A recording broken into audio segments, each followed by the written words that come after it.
Hey, grade 11s, Berzinga here, talking about the next lab. We did some graphics already. Hopefully we can incorporate that into some of our projects coming up.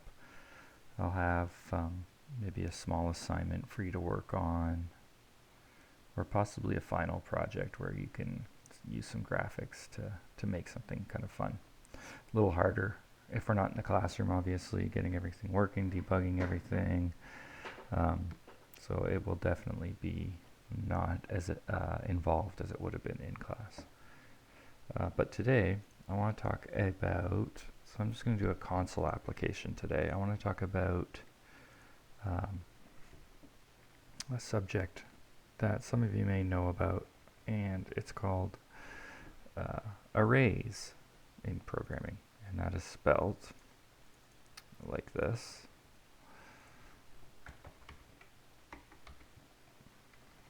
Array, an array.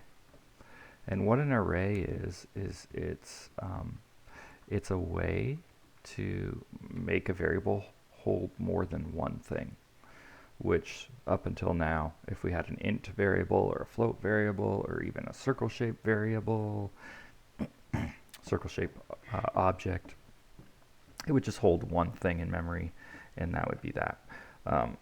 But there are times, let's say you're going to make a program that holds the grades for everyone in our class, right? So you write float grades, and you give the first person 87% or whatever, 87.5, and then your second person in the class, what are you going to do? You're going to make a grades 2 variable, sure, 65.4, and then you make a float grades 3 variable, and that's going to be 76.3, and then you got a float, and so on and so forth. You get the idea. You end up typing a lot of stuff, and for really no purpose, because the computer's job is to be good at computing things and good at organizing things.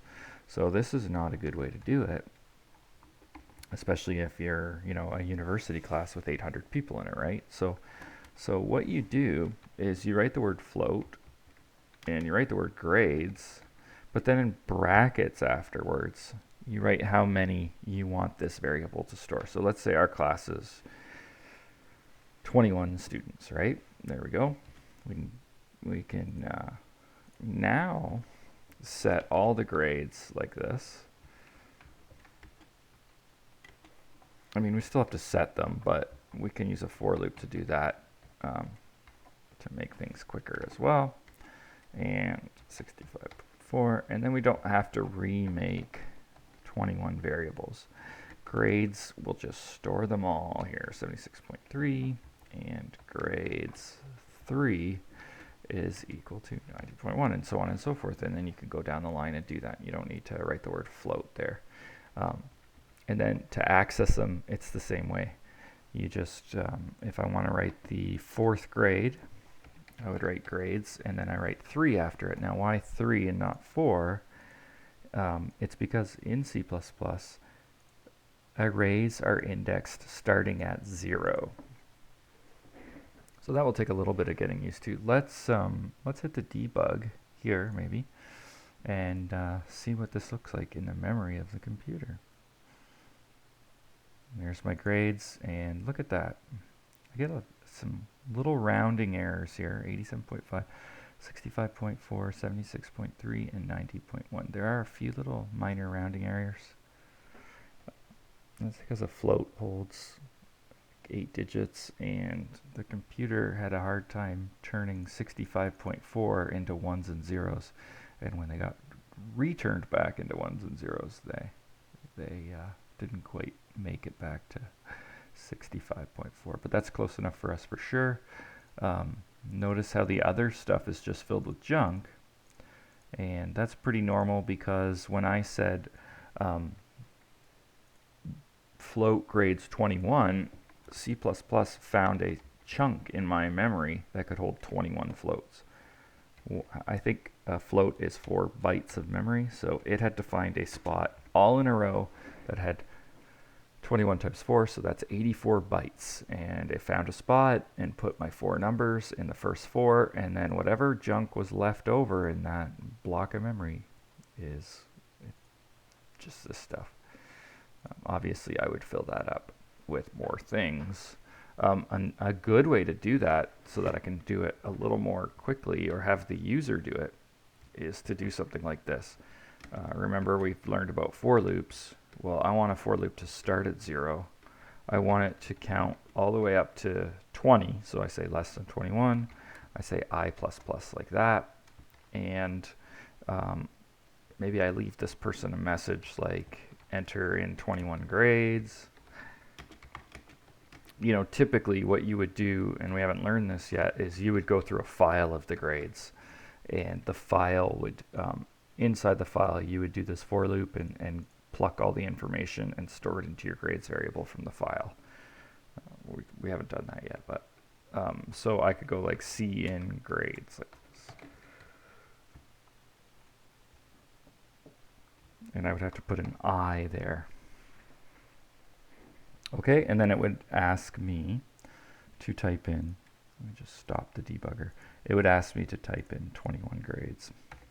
And I'm going to do that quickly. There you go. And yeah, that's what it does.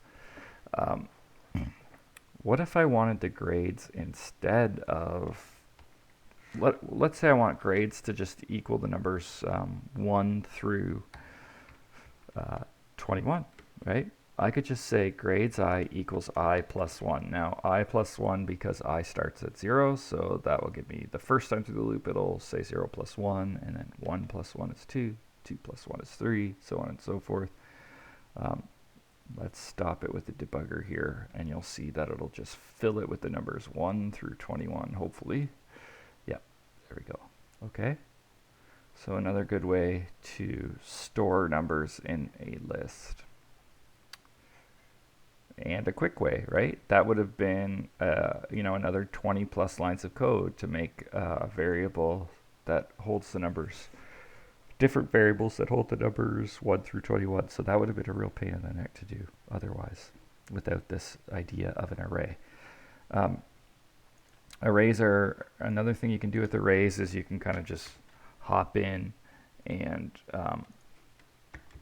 you can change any one of them you want. So I could say take the 15th one, which is actually the 16th one because 0 is the first one, and I could let it equal 87 or something, right?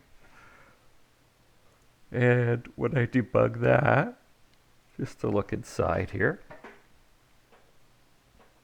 you will see that there it is. The 15th one is 87, and it's red, meaning like it just got changed.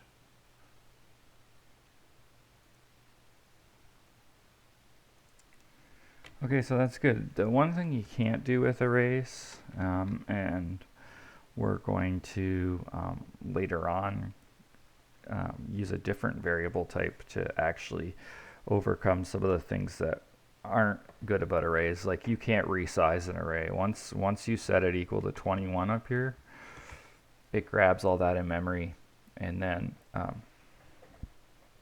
you can't change how many it's going to hold after. Like let's say a student drops out of the course, so now you need this to be 20, like later on in your code.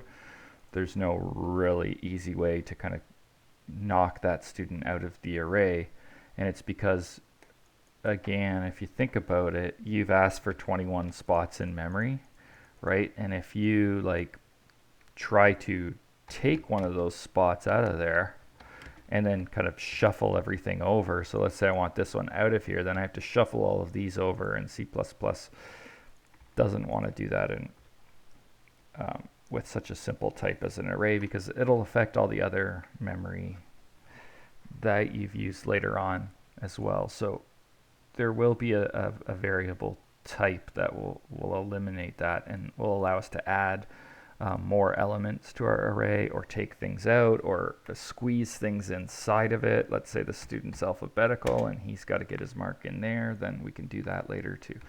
So for now though, arrays cannot be resized after you make them. and you can't insert, an element or take an element out of there.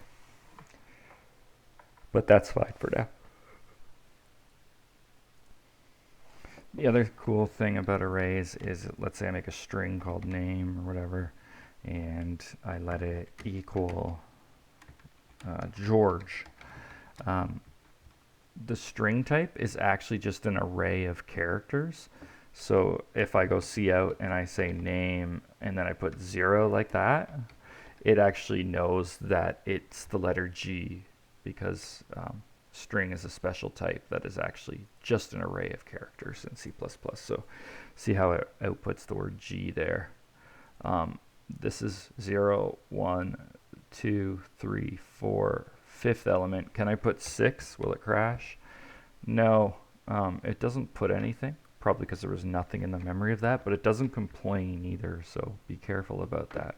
The fifth element is the E, which is actually, in actual fact, the sixth letter of George, but remember 0 is the first one. So that's another interesting thing about strings and arrays. Now, let's say I make a string of names and I actually make that an array and I want 4 names. I can do that, that's fine. All right, names 0 equals Dina. All right, names 1 equals Pete. All right, names 2 equals Roger. And all right, names 3 equals Jojo. And so those will all get saved in memory. But I can do something interesting here where I have an array that is 2 dimensions, because I can say print out name 0, which should be Dina, right? But what if I want the first letter of Dina's name? I can do that by writing a 0 afterwards like that. So arrays can be like in 2 dimensions or 3 dimensions or 4 dimensions, and you can save like basically a big block of code. 2-dimension and 3-dimensional arrays would be used in games where you're keeping track of where something is on the screen, the X and the Y direction for a 2D game, and the X and the Y and the Z direction for a 3D game. So, I mean, sometimes you'll see code like that where, you have your position in X, Y, and Z. That's how those big graphics, 3D graphics edges work. So that's kind of cool. And if I want the third letter of Dina, I just write 2 there. And the third letter of Dina is an N. Okay, so try the last.